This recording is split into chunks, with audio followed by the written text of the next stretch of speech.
Today we're going to be taking a staple in most kitchens in the United States and we are going to be recreating it in a healthier, probiotic friendly and absolutely different way that is going to make it semi-shelf stable. And the great news is you're going to be able to do this with almost exclusively pantry ingredients.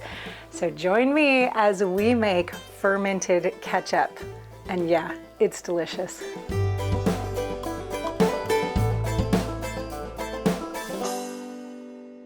This is one of those swaps that you can make on your family without your family knowing, and they are going to absolutely love it, because when you add the fermented flavors to things that are savory and already have a lot of tanginess and, you know, really a lot of depth of flavor, the flavors kind of just completely hide the fermented quality of this, and it makes it even better. So this is one of those things that you can sneak in on your family, even if they're picky eaters and you're trying to get them a little more used to some healthier foods, trying to clean up the diet a little bit.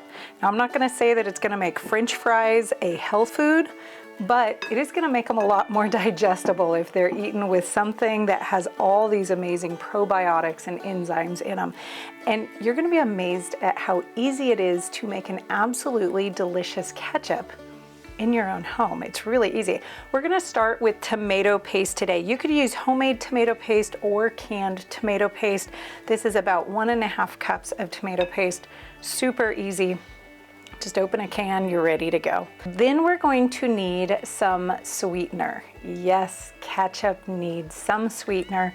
You could use sugar, you could use sucanat, you could use a monk fruit if that's what you like. You could use a honey. That does change the flavor a little bit. Or today I'm going to be using a maple syrup. You want to use about 1/3 cup of whatever type of sweetener you prefer. Now we need to add that depth of flavor that ketchup has. So we're gonna add in about 1 tablespoon of Worcestershire sauce. We're making about a pint of ketchup right now. This recipe super easily doubles, triples, quadruples, or it halves really well too if you want a smaller amount. And then we need some spices. Now, you know, one of the things that I love about this recipe is it's really flexible, so you can do what you want with the spices. I start with about 1/8 teaspoon of cloves and 1/8 teaspoon of ground cinnamon. And I think this is absolutely delicious. So start with this. You can always adjust it if you feel like you want some other flavors in there. Ginger would be common. You could put a little bit of ginger in there if you want, but this gives a really good flavor, just like this. Now, this is a ferment, and so we do need to add some salt. Salt adds a protective quality while the good bacteria is taking over the food. It's going to protect it from the bad bacteria, add a little bit of a preservative quality, plus it's going to give us a great flavor. And if you're using a good quality salt, it's going to give you some extra minerals in there, an extra, you know, mineral boost for your diet. This is a Redmond real salt. Make sure whatever you're using is fine, a fine salt. And that's 1 teaspoon of salt. Ketchup is not only spicy, not only a little sweet, but it's also a little tangy too, and that comes from apple cider vinegar. We're gonna put in 2 tablespoons of a raw apple cider vinegar. Yes, please get the raw. We are kicking off fermentation. We want something that has some of those good yeasts in there and some of the bacteria in there, and that's gonna really help. It also has just a phenomenal flavor that is really going to help that flavor of the ketchup. Now we have one last ingredient that we have to add, and that is a starter liquid. Now, a starter liquid is a liquid from any active ferment. This happens to be about 2 tablespoons of the liquid off of some sauerkraut that I have in the refrigerator. You could use some kombucha if you have some good live kombucha. You could use the whey, the clear whey off of some plain yogurt. You could use any liquid off of any other ferment that you have going, but it does need to be a live ferment, which means it can't be something that's been canned or pasteurized. So make sure you get some of this in there, 2 tablespoons. And I find that the flavor doesn't matter that much. This is not going to make my ketchup taste like sauerkraut, even though this is definitely sauerkraut juice. It's just mild enough in the juice form that it doesn't seem to make any changes to the flavor. Now we're going to mix this up thoroughly. You could use a blender if you wanted. You could use a mixer, but it's pretty easy just by hand. And then it's right at this stage that we want to check the consistency. Especially a fermented ketchup needs to have a little bit of liquidity. We don't want it to be too paste-like or too thick so that it ferments really well. So just add a little bit of water until you have a nice loose consistency.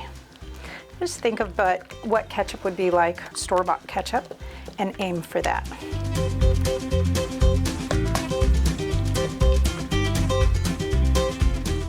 There you go. That has a nice consistency. Now we want to test this and adjust it for seasoning. Now remember, you have full control over this. It doesn't have to taste like what you're used to getting in the grocery store. You could add some garlic in here. You could add some pepper in here.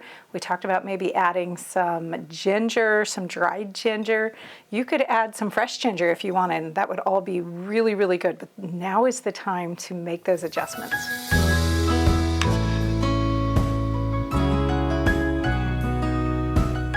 Oh, that is absolutely delicious. And the good news about it is it's going to continue to develop and mature in flavor as it ferments. So, oh, really, really good. I don't have anything to adjust for that. Now we need to get a clean mason jar or some sort of jar because it does have to go through its fermentation step. And let's just get this packed into that jar. Hey, if you guys are interested in learning more about making great staple foods like your own condiments, your own seasoning blends, your own convenience mixes from your pantry, then you're going to want to check out the upcoming pantry challenge that's happening in the Homestead Kitchen membership. We're getting ready to start it right now. There's thousands of members in there getting ready, getting their pantries ready to get all filled up and to learn how to make the most out of them, including stocking your pantry, properly cleaning and organizing your pantry, rotating the stores, bulk buying, bulk storage, all the way to creating your own convenience mixes that are sitting on the shelf ready for you whenever you need them, and canning up your own convenience foods, your own meals completely. I'll be teaching you how to do all of that right over there in the challenge, but you're going to want to check that out right now because we are getting ready to start as we speak. I'll put a link down in the description for you. Okay, we filled up this jar and we're gonna have to grab a second jar. We just wanna make sure that we have it nice and full all the way to the top. And we're going to use a nice clean cloth to clean off the rim there. And we wanna cap that down with something that is not completely airtight. So you can just use one of the 2-part lids, canning lids, and just don't screw it on all the way down tight. Go ahead and label this and then let it sit out on your counter for about 6 to 10 hours. Overnight's fine, or for the rest of the day. And then you're ready to stick this into the refrigerator, let it chill down, and it's good to use as regular ketchup, but it's gonna have a great probiotic base to it, lots of good enzymes, and it's gonna actually help you to digest your food. Hey, make sure you go check out that pantry filling challenge right in the link down in the description so that you can fill your pantry with great homemade condiments, spice mixes, convenience mixes, and canned convenience foods. We'll see you over there.